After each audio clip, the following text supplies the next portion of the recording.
Itulah. Karena memang negara kita bukan negara dengan syariat Islam. Saya kadang kita pun melihat kualitas ya dari sisi akhlak saja. Zaman kita masih kecil kan Umi sering cerita. Kalau waktu zaman kita kecil sama zaman sekarang anak-anak kita tuh beda loh ya.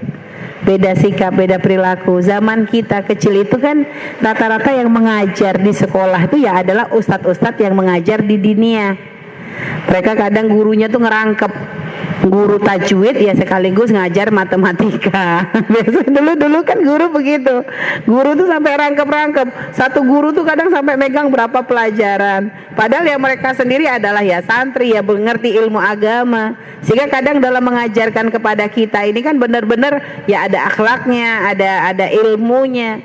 Makanya kita pun ngerasa zaman kita kecil sama zaman sekarang tuh udah beda jauh. Perilaku murid dengan guru beda. Zaman kita mah kalau ketemu guru bungku, hormat ini. Kalau zaman sekarang murid sebel sama gurunya, bannya dikempesin, ban motornya dikempesin. Ada yang kadang gurunya dihadang, ada yang gurunya dikeroyok, ada gurunya dilaporin ke polisi. Lihat, ini kan berarti kemerosotan moral. Gimana orang yang membimbing dia untuk mendapatkan ilmu malah diperlakukan begitu hanya karena teguran atau apa yang disampaikan gurunya. Inilah menunjukkan memang sekarang porsi akhlak itu di mana-mana ya, hampir kalau apalagi di dunia pendidikan formal itu malah hampir tidak terlihat. Bahkan pernah kita menemukan ada banyak kadang guru-guru malah masalah akhlak ini benar-benar kayak tidak nampak. Umi pernah cerita gimana ada waktu pas Umi ngajak anak Umi pergi berenang. Waktu itu kan yang anak Umi sakit flek gitu ya, kata dokter berenang, belum punya kolam renang, akhirnya udah terpaksa nyari kolam renang yang sepi, yang nggak ada orang, yang nggak ada mainannya, biar berenangnya maksimal. Udah nyari tempat sepi, tiba-tiba waktu kita udah mau selesai, gerubuk-gerubuk datang beberapa angkot, 5 atau 10 angkot begitu, ramai banget. Akhirnya turun dari angkot tuh anak sekolahan, anak SMP. Pakai kerudung, yang perempuannya pakai kerudung tapi pakai roknya tuh ya 3/4 begitulah, pakai kerudung. Udah begitu nyampe ke kolam renang itu langsung kerudungnya dicopot semuanya. Berenang itu laki perempuan tuh tidak dipisah, ada gurunya padahal, tapi gurunya nggak bisa perempuan di sini laki di sini, enggak, dibiarin laki perempuan berenang di satu tempat. Naudzubillah. Ya Allah, kita tuh sampai nangis, ya Allah, ini anak sekolah begini. Ya karena memang gimana Bu ya, kondisi ya Allah ya beda. Zaman tuh udah semakin, apalagi ya zaman ini, waktu itu Umi itu masih internet sudah ada tapi belum seperti saat ini. Itu aja tuh sudah mulai menakutkan. Beda dengan zaman kita masih kecil dulu Bu ya. Memang subhanallah, memang semakin tua dunia tuh memang semakin ini ya. Kayak kita waktu kecil juga, waktu kita masih SD, biasa kita misalnya mandi di sungai, laki bro. Tapi itu memang belum ada pikiran-pikiran aneh-aneh. Karena belum banyak tontonan aneh-aneh, belum banyak informasi aneh-aneh. Ya, sehingga kadang pikiran kita pun ya tidak aneh-aneh. Pikiran kita tuh nggak aneh-aneh ya, pikiran ya main-main biasa begitu ya Bu ya. Jadi nggak neko-neko gitu loh. Cuma ya Allah, sekarang ini kan nggak begitu. Kita berapa kali ngelihat ada video yang di-share melalui WhatsApp, anak laki-laki, perempuan, anak sekarang nih anak TK mainnya sudah nggak masuk akal. Coba anak TK coba udah panggil-panggilan mami papi, itu gimana ceritanya?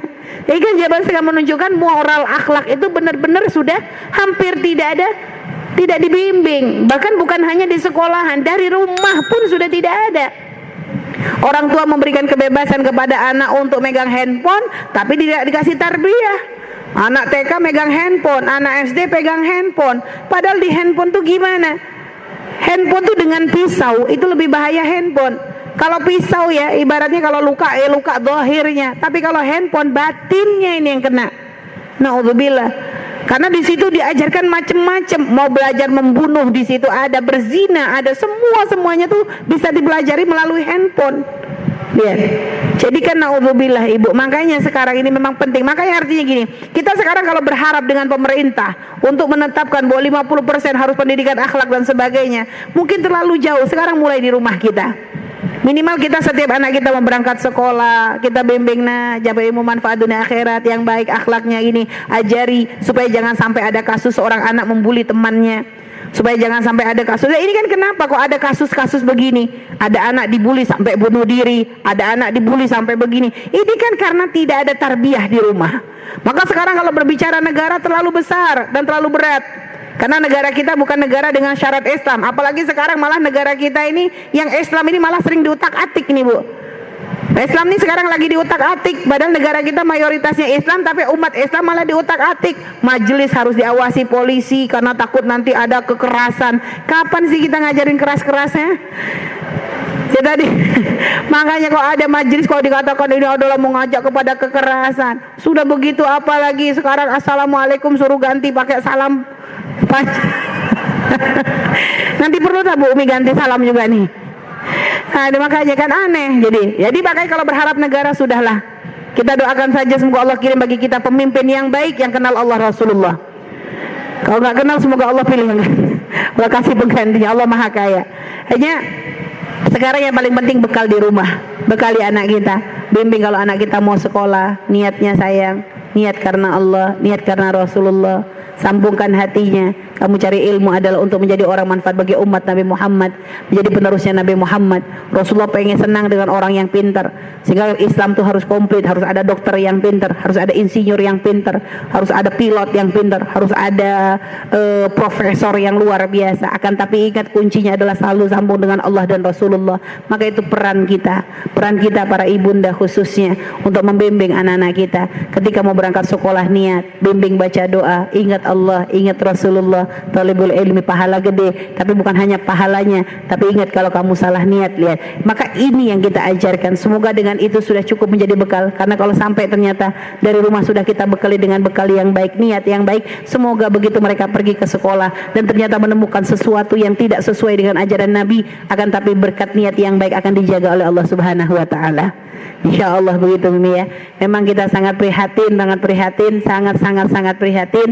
Tapi sekarang ya kita untuk ngomongin yang ini terlalu gede. Tinggal kita bantu dengan doa. Semoga Allah jaga negeri kita dari segala kerusakan. Insya Allah, wallahu a'lam bishawab.